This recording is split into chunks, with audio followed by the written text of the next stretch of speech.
ओम शांति। 9/1/2023। बाबा कहते मीठे बच्चे, मर जीवा बने हो तो सब कुछ भूल जाओ। एक बाप जो सुनाते हैं वही सुनो, और बाप को याद करो, तुम ही संग बैठो। प्रश्न है, सदगति दाता बाप बच्चों की सदगति के लिए कौन सी शिक्षा देते हैं?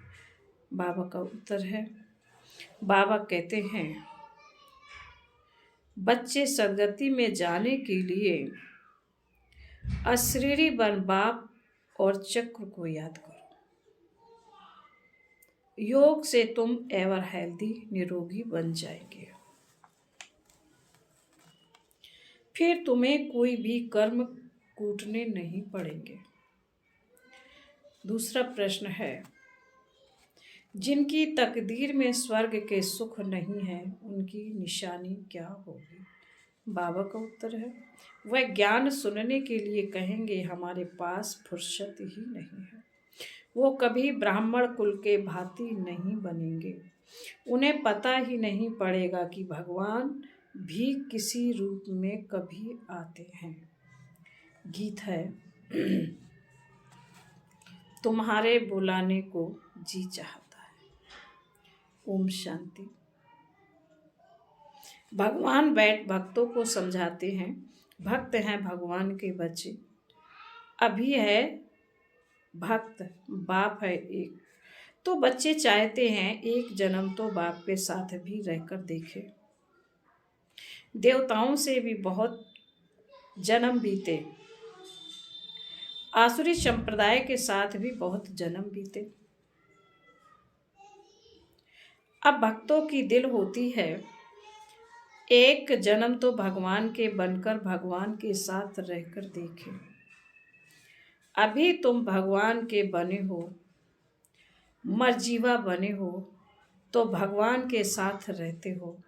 यह जो अमूल्य अंतिम जीवन है, इसमें तुम परम पिता परमात्मा के साथ रहते हो। गायन भी है, तुम ही से खाऊं, तुम ही से बैठूं, तुम ही से सुनूं। जो मरजीवा बनते हैं उनके लिए यह जन्म साथ रहना होता है।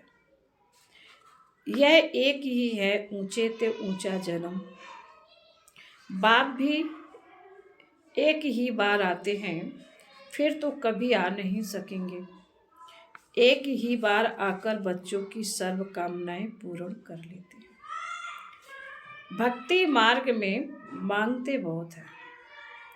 साधु संत महात्माओं देवी देवताओं आदि से आधा कल्प से मांगते हैं रहते हैं, और दूसरा जप तप दान पुण्य आदि भी जन्म बाई जन्म करते ही आए।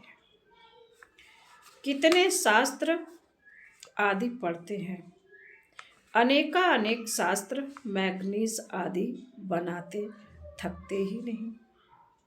समझते हैं इनसे ही भगवान मिलेगा, परंतु अब बाप खुद कहते हैं, तुम जन्म जन्मांतर जो कुछ पढ़े हो और यह जो कुछ शास्त्र आदि पढ़ते हो, इनसे कोई मेरी प्राप्ति नहीं होगी। बहुत किताब आदि हैं, क्रिश्चियन लोग भी कितना सीखते हैं, अनेक भाषाओं में बहुत कुछ लिखते ही रहते हैं, मनुष्य पढ़ते ही रहते हैं। अब बाप कहते हैं जो कुछ पढ़े हो वह सब भूल जाओ, अथवा बुद्धि से मार दो। बहुत किताब पढ़ते हैं, किताबों में है फलाना भगवान है, फलाना अवतार है। अब बाप कहते हैं मैं खुद आता हूँ, तो जो मेरे बनते हैं उनको मैं कहता हूँ। इन सबको भूल जाओ, सारे दुनिया की और तुम्हारी बुद्धि में जो बात नहीं थी वह अब मैं तुमको सुनाता हूँ।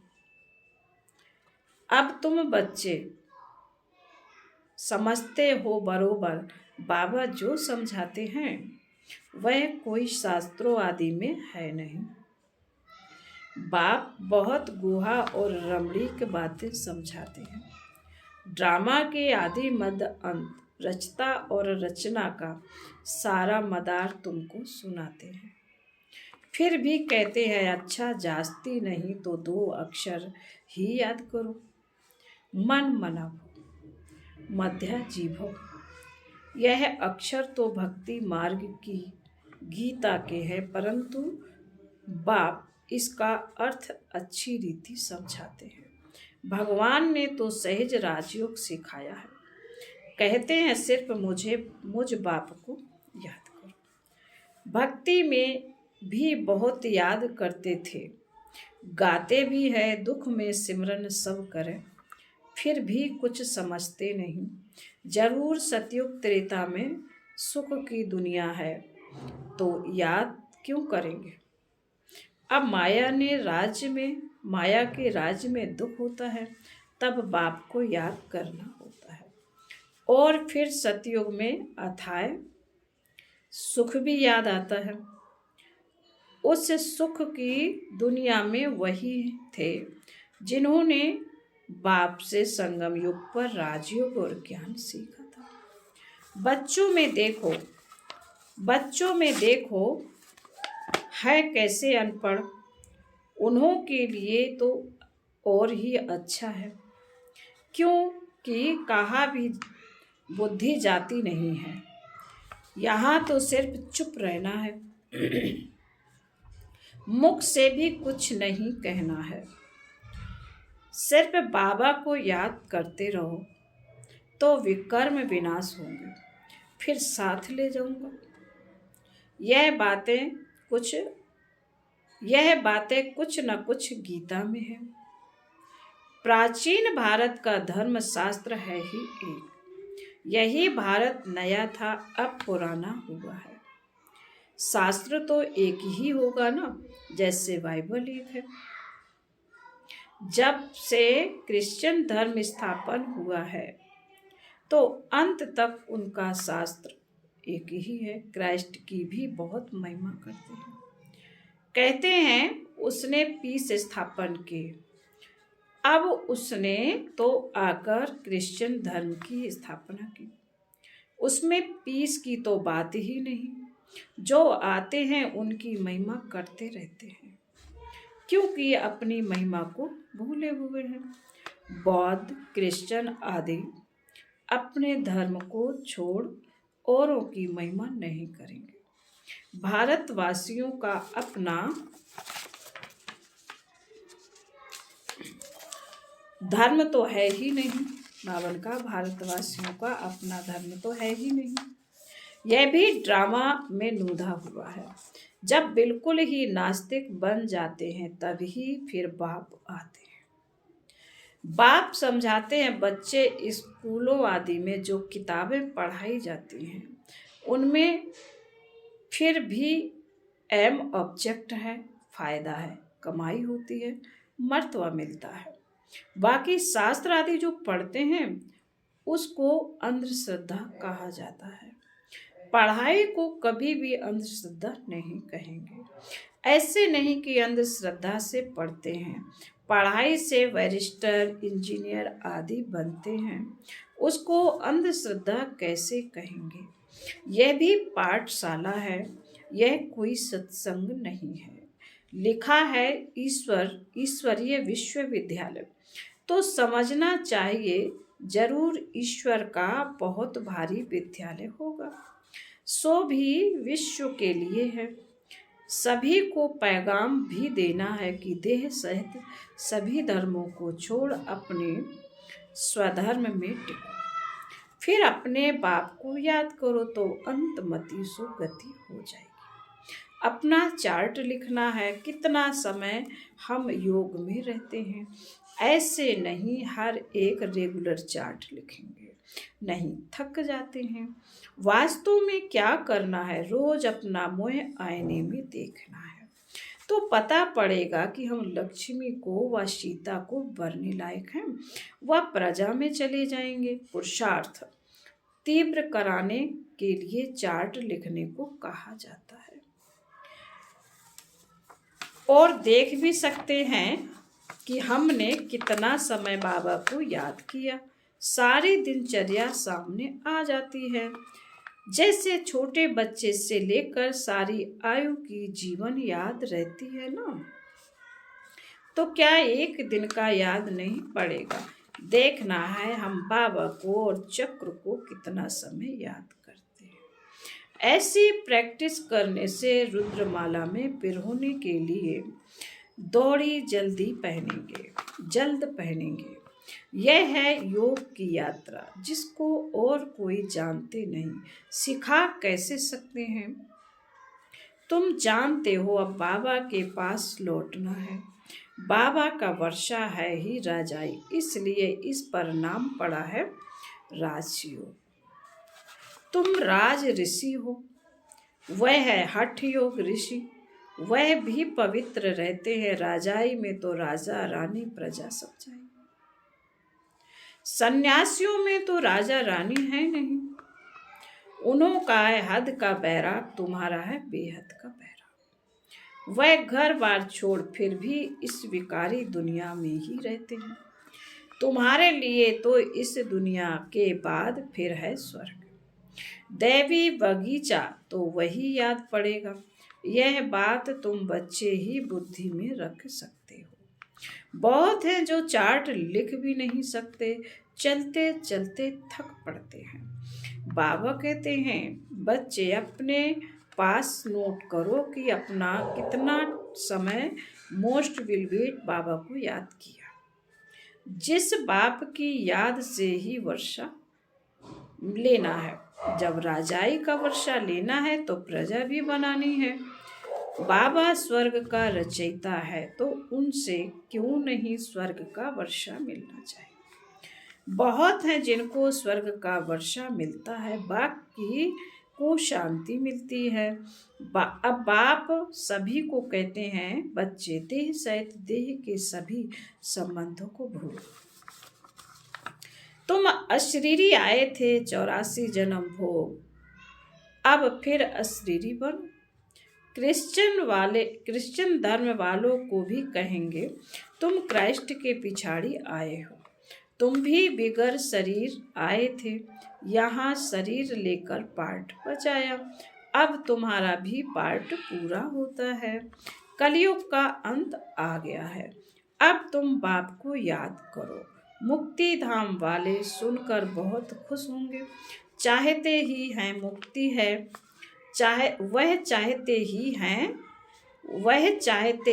मुक्ति है। समझते हैं जीवन मुक्ति, सुख पाकर फिर भी तो दुख में आएंगे। इससे तो मुक्ति अच्छी है, यह नहीं जानते कि सुख तो बहुत है। हम आत्माएं परम धाम में बाप के साथ रहने वाली हैं, परंतु परम धाम को अब भूल गए हैं। कहते हैं बाप आकर सभी मैसेंजर्स को भेजते हैं, वास्तव में कोई भेजता नहीं है, यह सब ड्रामा बना हुआ है। हम तो सारे ड्रामा को जान गए। तुम बच्चों की बुद्धि में बाप और चक्र याद है, तुम तो चक्रवर्ती राजा अवश्य बनेंगे।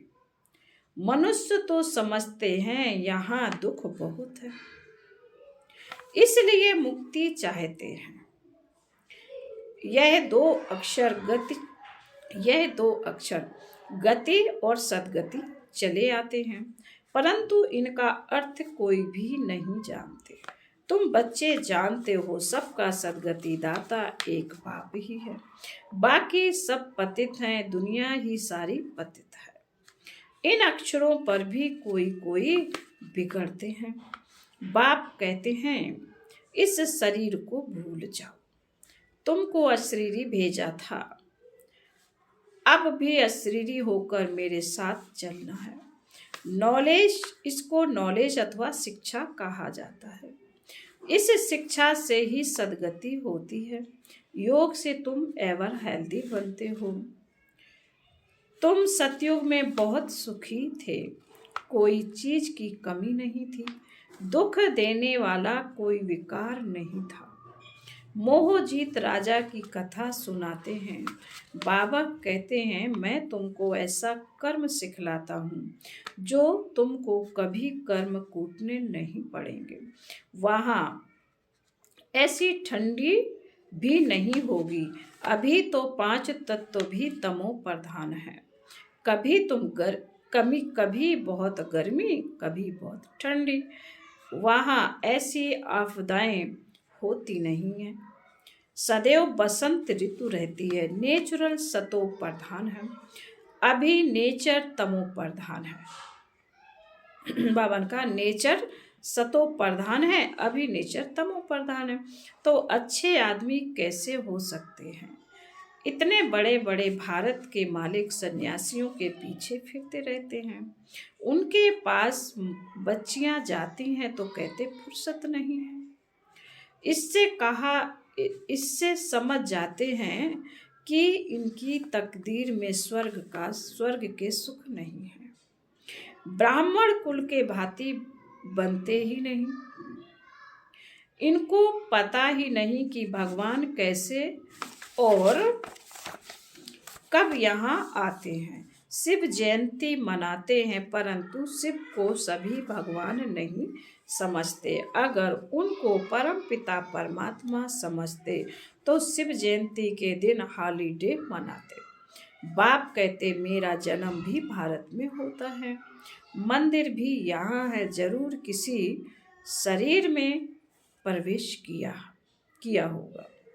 दिखाते हैं दक्ष प्रजापिता ने यज्ञ रचा, तो क्या उसमें आया होगा? ऐसे भी नहीं कहते श्री कृष्ण तो होता ही है सतयुग में। बाप खुद कहते हैं मुझे ब्रह्मा मुख द्वारा ब्राह्मण वंशावली रचनी है। कोई को यह भी तुम समझा सकते हो। बाबा कितना सहज समझाते हैं, सिर्फ याद करो। परंतु माया इतनी प्रबल है जो याद करने नहीं देती। आधा कल्प की दुश्मन है, इस दुश्मन पर ही जीत पानी है। भक्ति मार्ग में मनुष्य ठंडे में स्नान करने जाते हैं, कितने धक्के खाते हैं, दुख सहन करते हैं। यहाँ तो पाठशाला है, पढ़ना है, इसमें धक्के खाने की तो कोई बात ही नहीं। पाठशाला में ब्लाइंड फेथ की तो बात नहीं है। मनुष्य तो बहुत ब्लाइंड फेथ में फंसे हुए हैं। कितने गुरु आदि करते हैं, परंतु मनुष्य तो कभी मनुष्य की सद्गति कर नहीं सकते। जो भी मनुष्यों को गुरु बनाते हैं वह ब्लाइंड फेथ हुआ ना। आजकल छोटे बच्चों को भी गुरु कराते हैं, नहीं तो कायदा है वानप्रस्थ में गुरु करने का। फिर बाबा कहते हैं अच्छा मीठे मीठे शिकिल दे बच्चों प्रति माता पिता बाप दादा का याद प्यार और गुड मॉर्निंग। रूहानी बाप की रूहानी बच्चों को नमस्ते। हम रूहानी बच्चों की रूहानी माता पिता बाप दादा को याद प्यार गुड मॉर्निंग और नमस्ते। ओम शांति। धारणा के लिए मुख्य सार। पहली पॉइंट में बाबा ने कहा तीव्र पुरुषार्थ के लिए याद का चार्ट जरूर रखना है। रोज आईने में अपना मुंह देखना है, चेक करना है हम मोस्ट विल वेट बाप को कितना समय याद करते हैं।